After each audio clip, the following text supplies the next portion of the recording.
MIM के इम्तियाज जलील साहब election हार गए। यूबी ने कहा था कि मैं 1000 दुश्मनों से अकेला लड़ सकता हूं, लेकिन हमारी सफों में मौजूद गद्दारों से नहीं लड़ सकता।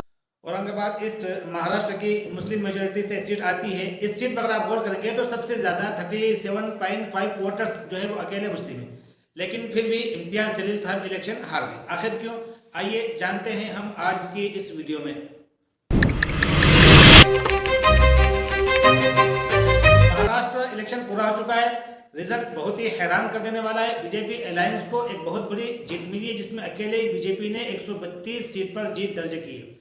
कांग्रेस जो कि नेशन वाइज बीजेपी के बाद दूसरी सबसे बड़ी पार्टी मानी जाती है, लेकिन महाराष्ट्र में सिर्फ 16 सीट ही वो जीत पाती है। और दोस्तों सबसे खास बात, शिवसेना और एनसीपी इन दोनों ग्रुप के बीच भी ऐसा रिजल्ट सामने आता है कि शायद दोनों के लिए हैरान कर देने वाली बात है। शिवसेना की बात करें तो एक तरफ बाला साहब ठाकरे का असली बेटा उद्धव ठाकरे मैदान में थे, तो वहीं दूसरी तरफ उनके पॉलिटिकल सक्सेसर एकनाथ शिंदे डटे हुए थे।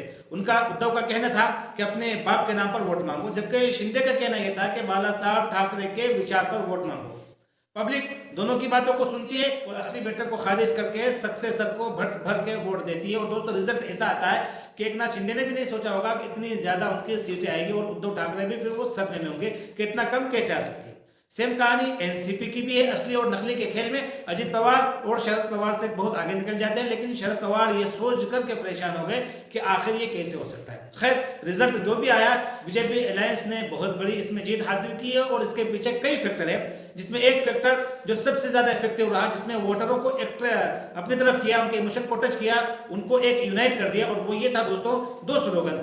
पहला बटेंगे तो कटेंगे, और दूसरा एक है तो सेफ है। दोस्तों दोनों का मतलब लगभग एक ही होगा, दोनों में फर्क इतना होगा कि एक हार्ड स्लोगन है तो दूसरा स्लो स्लोगन है, लेकिन दोस्तों इन दोनों का मतलब एक ही है कि छुरी तरबूज पर गिरे या तरबूज छुरी पर गिरे, कटना तो दोस्तों तरबूज को ही है। बाकी रिजल्ट जो आया वो आपको बता चुके हैं। अब आते हैं हम दूसरी साइड पर, जहां एक तरफ बीजेपी अलायंस ने बटेंगे तो कटेंगे, एक है तो सेफ हैंगे के स्लोगन के साथ अपने वोटरों को अट्रैक्ट किया और उन्हें यूनाइट किया, तो वहीं दूसरी तरफ एआईएमआईएम ने अपनी लाख कोशिशों के बावजूद भी एक बार फिर से फेल हो गई। एक बार फिर वोटर्स ने एआईएमआईएम को इग्नोर कर दिया, और दोस्तों उसका नतीजा ये हुआ कि इम्तियाज जलील और वारिस पठान जैसे स्ट्रॉन्ग मुस्लिम लीडर इलेक्शन हार गए। क्यों हारे, इसकी बात करने से पहले मैं दो इंसानों की कहानी आपको सुनाऊंगा, जिसके बारे में आपको जरूर जानना चाहिए। 756 के अंदर एक नवाब हुआ करता था, नवाब सिराजुद्दौला, जो कि बंगाल, बिहार और उड़ीसा के नवाब होते हैं। सिराजुद्दौला दोस्तों अंग्रेजों के सख्त खिलाफ थे, उनकी गुलामी को वो चैलेंज किया करते थे। साल 1996 से 1700 के बीच में अंग्रेज बंगाल में किला बनाते हैं, जिसका नाम देते हैं विलियम फोर्ट, जो कि इंग्लैंड के तीसरे राजा विलियम थर्ड के नाम पर रखा गया था। और यहीं से दोस्तों अंग्रेज इंडिया पर राज करने लगते हैं, लेकिन इलाका तो सिराजुद्दौला का था, और अंग्रेज जो है एक तरह से उनके घर में घुसकर अपनी पकड़ को मजबूत कर रहे थे, जो कि सिराजुद्दौला को बिल्कुल भी पसंद नहीं आया। साल 1756 में वो विलियम फोर्ट पर अटैक करते हैं, किले को सिराजुद्दौला अपने कंट्रोल में करते हैं, उसका नाम किले का नाम बदलकर अलीनगर कर देते हैं। अब अंग्रेज इंडिया पर रूल करने के लिए आए थे, और अगर कोई उनके किले को उनके अंदर घुसकर छीन ले तो ये उनके ईगो को हर्ट करने वाला था। फिर अंग्रेज वापस से अपना कंट्रोल पाने के लिए एक नई कोशिश को शुरू करते हैं और नए प्लान को तैयार करते हैं, जो कि सिराजुद्दौला बंगाल, बिहार और उड़ीसा जैसे बड़े एरिया के नवाब होते हैं। तो दोस्तों जाहिर सी बात है कि उनके पास तो पावर बहुत होगी, ऐसे में अंग्रेज डायरेक्ट उनसे टकराने के बारे में सोच भी नहीं सकते थे। और ये टाइम ऐसा था कि जब अंग्रेज इंडिया में अपनी पावर को बढ़ा रहे थे, और अभी वो इतने मजबूत नहीं हुए थे कि वो हर किसी को कंट्रोल कर सके, अपना दुश्मन बना सके। खैर उस टाइम सिराजुद्दौला के वजीर थे मीर जाफर, उनका पूरा नाम था मीर सैयद जाफर अली खान बहादुर। ये सिराजुद्दौला के आर्मी कमांडर भी थे। मतलब मीर जाफर सिराजुद्दौला के जो है वो बहुत करीबी थे और बहुत ही उनके इंपॉर्टेंट इंसान हुआ करते थे। दोस्तों ये नाम मीर जाफर आप याद रखिएगा, ये स्टोरी अभी जबरदस्त मोड़ लेने वाली है, हम आगे फिर से बात करेंगे। उससे पहले एक और कैरेक्टर के बारे में हम आपको बताते हैं, और दोनों को साथ साथ में लेकर चलेंगे। भारत में ही एक और नाम है जो अंग्रेजों के लिए सबसे बड़े खतरे में बदल जाता है, और वो नाम था दोस्तों टीपू सुल्तान शहीद रहमतुल्लाह अलैह। इन्हें द लायन ऑफ मैसूर के नाम से भी जाना जाता है। यह भी अपने टाइम के बहादुर, अड़ियल और देशभक्त इंसान रहे हैं। इन्होंने अपनी पूरी जिंदगी में मैक्सिमम अक्सर वक्त जो है वो अंग्रेजों के खिलाफ लड़ाई में गुजारी है, और ये भी अंग्रेजों के सामने झुकने के बजाय उनसे लड़ने का फैसला करते हैं। जहां एक तरफ वो अंग्रेजों से लड़ते रहते हैं, वहीं दूसरी तरफ मराठा और निजाम के साथ भी टीपू सुल्तान जंग में होते हैं। अपनी बहादुरी और हिम्मत से वो मैसूर को एक पावरफुल स्टेट तो बनाते हैं और साथ ही खुद को अंग्रेजों के खिलाफ तैयार करते हैं। एक टाइम आता है कि जब टीपू सुल्तान अंग्रेजों के लिए सबसे बड़े बैरियर, उनके लिए सरदर्द बन जाते हैं। अंग्रेज टीपू के सामने इतने बेबस होते हैं कि उन्हें अपने ग्रेट एम्पायर के रास्ते में टीपू सुल्तान रुकावट नजर आते हैं।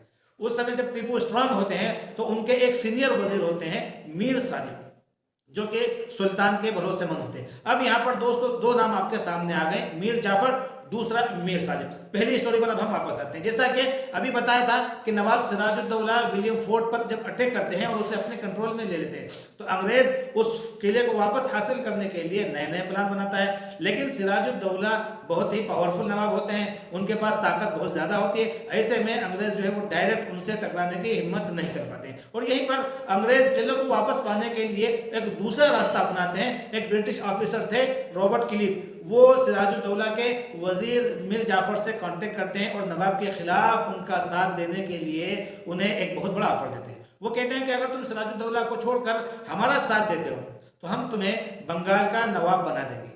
और यहीं पर मीर जाफर जो है वो सिर्फ वजीर था, वो नवाब बनने का ख्वाब देखने लगता है और रॉबर्ट क्लिव के ऑफर को वो एक्सेप्ट कर लेता है। सेम इसी तरह टीपू सुल्तान का जो वजीर था मीर सादिक, वहां भी कंपनी का एक ऑफर मीर सादिक को ऑफर करता है कि अगर वो टीपू के खिलाफ उनका साथ देंगे तो बदले में उनको वो बहुत सारा पैसा देंगे और बहुत पावर देंगे। एक तरफ मीर जाफर नवाब सिराजुद्दौला को धोखा देने के लिए तैयार हो जाता है, तो वहीं दूसरी तरफ मीर सादिक टीपू सुल्तान के खिलाफ अंग्रेजों का साथ देने के लिए मान जाते हैं।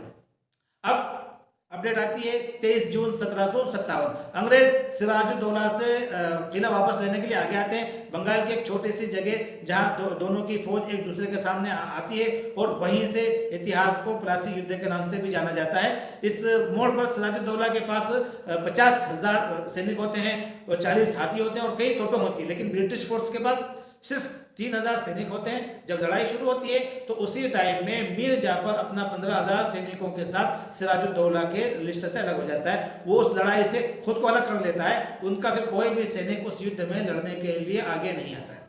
उसका नतीजा दोस्तों ये होता है कि जब 15,000 सैनिक पीछे हट गए तो फिर जो बाकी सैनिक जो थे उनका भी सेल्फ कॉन्फिडेंस कमजोर हो गया और सिराजुद्दौला भी उस जंग में हार गया, उन्हें गिरफ्तार किया गया और मीर जाफर के बेटे मीरान के कहने पर सिराजुद्दौला को दोस्तों कत्ल कर। दूसरी तरफ 1799 में टीपू सुल्तान और ब्रिटिश आर्मी के बीच फाइनल युद्ध होता है, जिसे हिस्ट्री में फोर्थ एंग्लो मैसूर वार के नाम से भी जाना जाता है। इस जंग के अंदर टीपू के पास एक पावरफुल आर्मी थी, उनके पास अच्छा खासा एक्सपीरियंस भी था, लेकिन टीपू सुल्तान को कमजोर करने के लिए मीर सादिक अपने कुछ साथियों के साथ उनसे अलग हो जाते हैं। मुकाबला जब दोस्तों चल रहा था, दोनों की सेना जब लड़ रही थी, तो मीर सादिक ने अपने लोगों को रोकने के लिए कहा और टीपू की सेना को अकेले छोड़ दिया।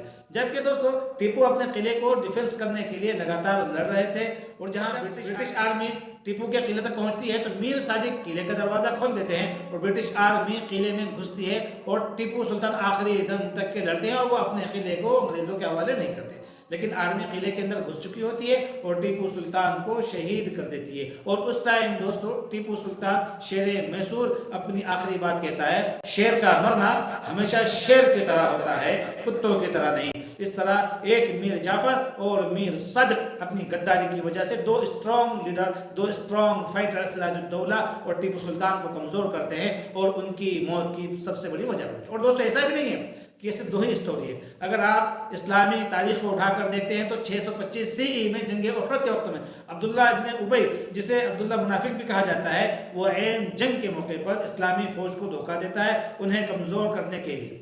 अपने 300 साथियों के साथ इस्लामी फौज से उस जंग से अलग हो जाता है। सलाहुद्दीन अय्यूबी को भी जिस धोखा देने वाला कोई और नहीं, एक मुसलमान था। और दोस्तों जब मंगोलों ने बगदाद पर अटैक किया तो अब्बासी खलीफा के ही कुछ अमीर ने, कुछ वजीरों ने, जिसने इब्न अल-कमी जैसे लोगों ने मंगोलों का साथ दिया और अब्बासी खलीफा को कमजोर किया। दोस्तों कहने का मतलब ये कि जंग उहद में अब्दुल्ला इब्न उबई से लेकर मीर जाफर और मीर सादिक तक ऐसे बहुत सारे एग्जाम्पल हैं जहां अपने ही लोगों ने साथ रहने के बावजूद साथ नहीं दिया और हर जगह इसका बड़ा नुकसान हमें देखने को मिला। और ऐसा नहीं है कि आज मीर जाफर और मीर सादिक जैसे लोग खत्म हो गए, नहीं है दोस्तों, आज भी कई मीर जाफर और मीर सादिक जैसे लोग आपको देखने को मिल जाएंगे जो अभी भी अपनों को कमजोर करने का काम लगातार कर रहे हैं। महाराष्ट्र इलेक्शन पर हम वापस आते हैं तो औरंगाबाद पर इम्तियाज जलील के हार को जब हम देखते हैं तो औरंगाबाद ईस्ट में सबसे ज्यादा मुस्लिम वोटर है, तकरीबन 37.5% वोटर है, लेकिन फिर भी दोस्तों इम्तियाज जलील साहब वहां से हार जाते हैं। और वजह सिर्फ और सिर्फ एक होती है कि मीर जाफर और मीर सादिक वाली मेंटेलिटी कि अपने ही अपनों को धोखा देते हैं। औरंगाबाद सेंट्रल हम देखते हैं तो मुस्लिम वोटर है 38.5%, लेकिन नसरुद्दीन वहां से हार जाते हैं। वजह वही मीर जाफर और मीर सादिक। और सबसे हैरान करने वाली चीज दोस्तों भिवंडी वेस्ट है, मुस्लिम वोटर है 49.5%, लेकिन वारिस पठान जैसा नेता 5वें नंबर पर होता है। आप सोचिए और गौर कीजिए कि 50% होने के बावजूद भी अगर हम सीट हार रहे हैं तो आखिर कितने मीर जाफर और कितने मीर सादिक इसके पीछे एक्टिव होंगे, बस आप सोचो। इसके अलावा हमारे पास कोई ऑप्शन नहीं है, कोई रास्ता नहीं है। इसलिए बेहतर होगा कि हम अपने अंदर मीर जाफर और मीर सादिक की वक्त लेते हुए पहचान कर ले। उम्मीद करते हैं दोस्तों कि ये वीडियो आपको पसंद आएगी, बात आपको समझ आई होगी, सुन करके आपको अफसोस भी हुआ होगा। बावजूद इसके कि आप इस वीडियो को लाइक जरूर करें और कमेंट में अपने इजहार ख्यालात जरूर लिखा करें, जिससे इस वीडियो की रीच बढ़ेगी और ज्यादा से ज्यादा लोग इस वीडियो को देख पाएंगे। फिर मिलेंगे इंशाल्लाह एक अगले वीडियो में। अस्सलाम वालेकुम रहमतुल्लाहि व बरकातहू।